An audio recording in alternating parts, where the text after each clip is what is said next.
Hi guys, this is Sajak from Dublin.com. In this video, we'll show you how to flash the latest Halcyon ROM Android 16 base onto Moto G54 and G64. So please take a backup of all the phone's data and let's get started. So first off, get the SDK from my article and extract them onto your PC. Upon doing so, you will see a few files, something like this as you could see over here. When that is done, enable USB debugging and OEM unlocking. OEM unlocking is required to unlock the phone's bootloader and USB is required for ADB commands. So let's now do that. Go to settings, then about phone, then from there device identifiers, tap on build number 7 times. Once that is done, go back, go to system, then dev options, and from there enable OEM unlocking as well as USB debugging. Then tap on OK. You might get one more prompt. Tap on allow, and with this the debugging stands enabled. Let's first verify it as well. So for that, type in CMD in the address bar of platform tools, hit the enter key, then type in the command ADB devices and you might now get a prompt on your phone. So let's just see. Then tap on allow and you should now have an ID if that's all fine. So now you have to unlock the phone's bootloader. For that, we have made an article and a video. Please have a look at that. In short, you will have to get a OEM get unlock data, send data to Motorola. They will then send you back a code. Use that code in fastboot OEM unlock, and that is it. The phones will be unlocked. When that is done, you may now get hold of the files. The Halcyon OS.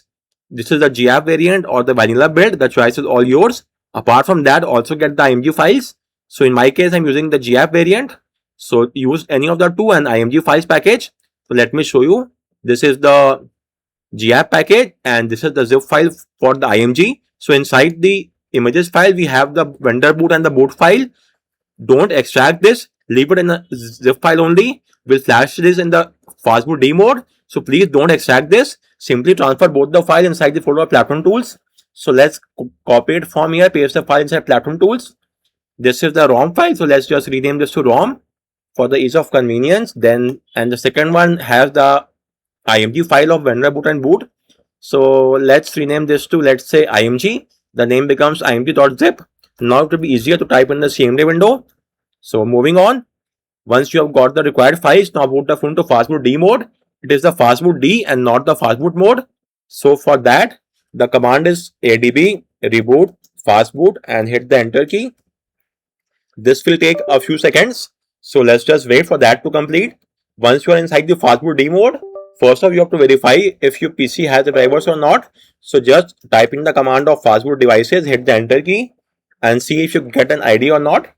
Wait for a few more seconds until you are inside the fastboot D mode. So let's just keep a track on that. And after this logo, we will have the fastboot D mode. So let's just wait and we are inside the fastboot D, hit the enter key. In my case, we don't have the drivers. So that's quite easy to get the drivers. So simply get the drivers from my article. Then do a right click here, choose device manager. Then your phone will be shown here with a yellow warning sign, which is over here. Right click on it. The naming scheme might be different. That's all fine, nothing to worry about. Update drivers, browse my PC, let me pick, show all devices, have disk, browse, choose the driver file. The fastboot drivers or the fastboot D both are same.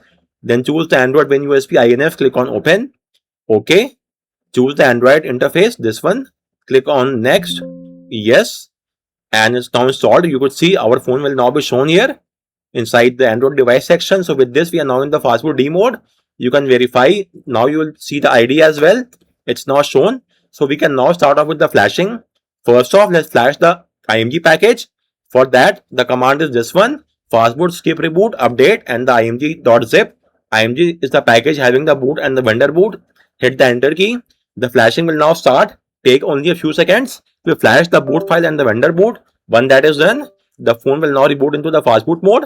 And from there, we can flash the rest of the files. So we are now inside the fastboot mode.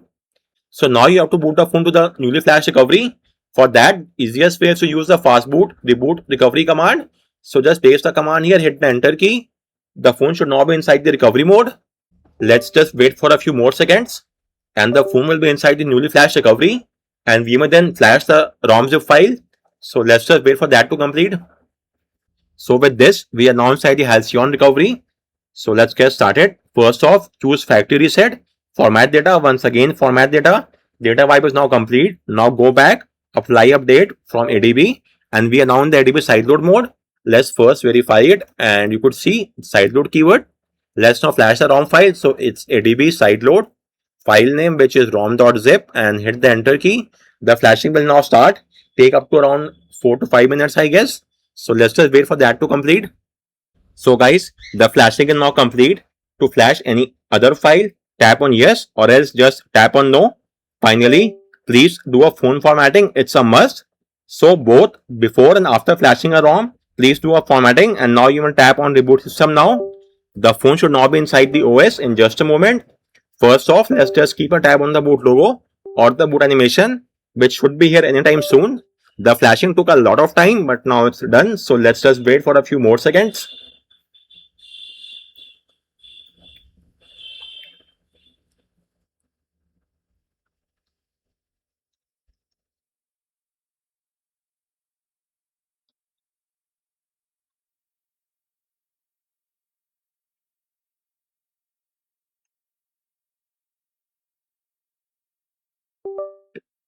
So we have got the boot animation. This signifies that the flashing went fine. Now let's wait for a few more seconds. So with this, we are now inside the OS.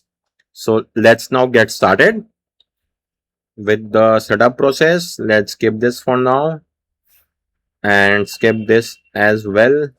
Set up the phone offline. We will do so online at a later stage. For now, let's keep it offline. Skip the PIN and password as well. All of this will take a lot of time. Since I flash a GS build, I will have the GMS packages as well. Google Mobile Service, the Play Store, Play Service, and all such. Anyways, setup is now finished and we are now inside the OS. So let's keep a tab. You could see we have a lot of Google apps. It has its own Files app and no other third-party app as such. Then this is the QS price with the blur in the backend, brightness slider. Okay, the haptic is quite nice. Then you can resize the tiles as well. You could see it's slightly UI issue, but that's fine. Battery saver, then you could see it's now done. In the settings menu, we have a few tweaks. So let's have a look at them. Let's go to the display section. So adaptive brightness, dark theme, you may also enable pure black.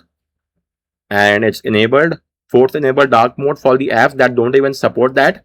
A new Android 16 feature. Icon manager, you may show hide the icons that you don't want. Change the colors, smooth display 120 Hz at all time. Then tap to wake, tap to sleep. Let me now just check it once. Tap to sleep, double tap to wake. Both are working great. AOD gestures, ambient display gestures are there as well. When you pick up or hand wave or from pocket, then you will see when you see a notification, the AOD will light up. This is a great feature in the wallpaper section, wallpaper and style. And this is the lock screen. Let's first see if there are any wallpapers or not. No, we have just one single wallpapers in the clock. We have a few AOSP clock styles as you might be aware of. You can change their colors as well, make them darker or lighter, and change their size if required. Then hit the apply button. In the home screen, you may change the themes from here. Choose any theme, switch to light theme, or choose any one of the colors from this page. The choice is all yours. Let's keep this one only. Then, okay, the theme will only change when you turn off the dark mode. If the dark mode pure black is enabled, then the theme is not going to change. So for now, it's not changed. I'll show you why. As soon as I turn off the you could say pure black mode, theme will be changed. I'll show you now. But before that, this is the icon shape. You may enable themed icon as well. Let's keep this turned off. Change the icon shape only. Layout 5x5, it's there. Let's use this one. Hit the apply button. Then apart from that, let me now show you what I was talking about. Display. Then over here in the dark mode, dark theme, turn off pure black, and you can now see the theme has changed. So the theme will only be changed when you turn off pure black. And we also have the CTS, circle to search, which is working great. You just need Wi-Fi, which is obvious.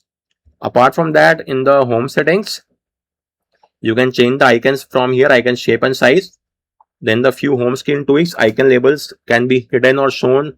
Double tap to sleep. Google search bar, in the search bar, you may remove that from here as well if not required, from the bottom, but I usually keep that. You may enable theme icons from here. In the app drawer, enable theme icon in the app drawer as well. change the icon labels, show or hide them. In the recent, you may also add a Google Lens and the memory info. This will take some time to show.